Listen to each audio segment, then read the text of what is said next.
আচ্ছা, বাঙালিরা কি আসলেই নিরীহ, নাকি এই নিরীহ তকমার আড়ালে লুকিয়ে আছে এক ধারালো শ্লেষ? চলুন আজ আমরা ব্যবচ্ছেদ করব বাংলা সাহিত্যের অন্যতম সেরা একটি ব্যঙ্গাত্মক রচনা বেগম রোকেয়া সাখাওয়াত হোসেনের নিরীহ বাঙালিকে। দেখুন, রোকেয়া কিন্তু লেখাটা শুরুই করছেন প্রশংসা দিয়ে। মানে আপাতদৃষ্টিতে প্রশংসা আর কি। তিনি বলছেন, বাঙালির শরীর নাকি কুসুম কোমল, তাদের নামগুলো নাকি বেশ শ্রুতিমধুর। সব মিলিয়ে বাইরের ছবিটা কিন্তু বেশ নরম, বেশ স্নিগ্ধ। তিনি তো প্রশংসার মাত্রাটা এমন জায়গায় নিয়ে যাচ্ছেন যে বলছেন বাঙালির গুণ লিখতে বসলে নাকি অনন্ত কালি, কাগজ আর একজন অক্লান্ত লেখকের দরকার হবে। কিন্তু এখানেই হচ্ছে রোকেয়ার আসল চাল।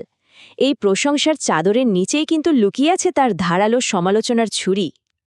তো আসল প্রশ্নটা তাহলে কি? রোকেয়ার উদ্দেশ্যটা ঠিক কী ছিল? তিনি কি সত্যি প্রশংসা করছিলেন, নাকি এর আড়ালে লুকিয়েছিল এমন এক শানিত কলম যা সমাজের একেবারে গভীরে গিয়ে আঘাত হানতে তৈরি? আর এখানেই তো আসল মজাটা, এখানেই তার লেখনীর জাদু। মানে তিনি যখনই কোনো গুণের কথা বলছেন, চোখ বন্ধ করে ধরে নিতে হবে যে তিনি আসলে ব্যঙ্গ করে একটা দোষের দিকে আঙুল তুলছেন। এই গুণ শব্দটাই যেন এখানে তার সবচেয়ে বড় অস্ত্র হয়ে উঠেছে। আচ্ছা, চলুন তাহলে এবার ডুব দেওয়া যাক তার তুলে ধরা প্রথম গুণের গভীরে। আর সেটা কি?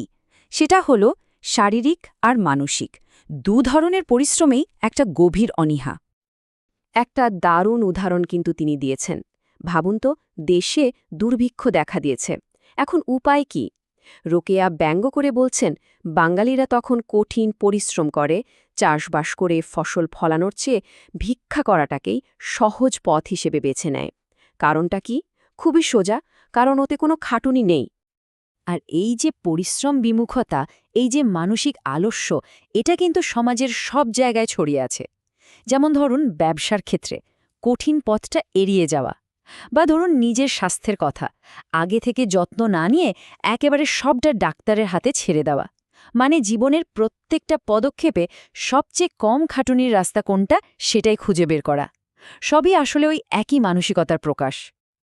এবার আসা যাক আরও একটা মজার দিকে। রোকেয়া কিন্তু দারুণভাবে দেখিয়েছেন বাঙালির এই যে নরম, কোমল একটা বাহ্যিক চেহারা, তার সাথে ভেতরের ত্রুটিপূর্ণ চরিত্রের বৈপরীত্যটা ঠিক কোথায়। তিনি এরপর একটা মারাত্মক জায়গায় আঘাত করছেন, আর সেটা হলো পাশ বিক্রয় প্রথা।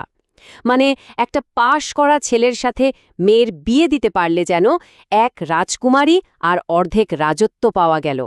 নিজে পরিশ্রম করে কিছু গড়ার থেকে শ্বশুরের সম্পত্তিতে ভাগ বসানো বা বিনা পরিশ্রমে একটা প্রতিষ্ঠিত ব্যবসা পেয়ে যাওয়া, এগুলোকেই তখন বড় গুণ বলে মনে করা হতো। তবে ভাবার কারণে যে তার সমালোচনার তীরটা শুধু পুরুষদের দিকেই ছিল, একদমই না। যে নারীরা নিজেদের অবলা মানে অসহায় হিসেবে তুলে ধরে এই পুরুষতান্ত্রিক সমাজটাকে টিকিয়ে রাখত, তাদেরও তিনি ছেড়ে কথা বলেননি। কারণ তিনি খুব ভালো করে জানতেন সত্যিকারের জাগরণের জন্য নারী পুরুষ দোঘাড়ি বদলানোটা জরুরি। তো প্রশ্ন আসতেই পারে, তিনি এত সমালোচনামুখর কেন ছিলেন? এর কারণ হল রোকেয়া শুধু একজন সমালোচকই ছিলেন না, তিনি ছিলেন একজন সমাজ সংস্কারক, একজন নির্মাতা যার একটা বিপ্লবী মিশন ছিল। তার জীবনের মূল লক্ষ্যটাই ছিল নারী জাগরণ।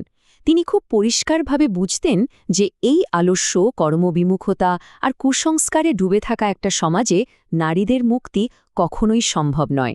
আর তাই তার কলম, তার লেখাগুলো ছিল এক একটা ধারালো অস্ত্র, যা দিয়ে তিনি এই সমাজের অচলায়তনটাকে ভেঙে গুড়িয়ে দিতে চেয়েছিলেন।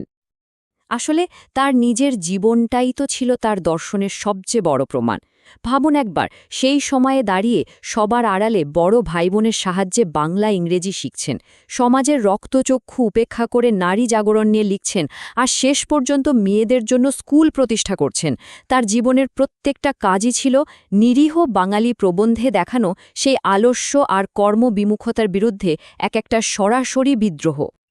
একটা কথা কিন্তু আমাদের মনে রাখতে হবে, সমাজের এই যে চিত্রটা রোকেয়া এঁকেছিলেন, এটা কিন্তু আজকের দিনের কথা না, এটা ১ শতাব্দীরও বেশি সময় আগের এক ছবি।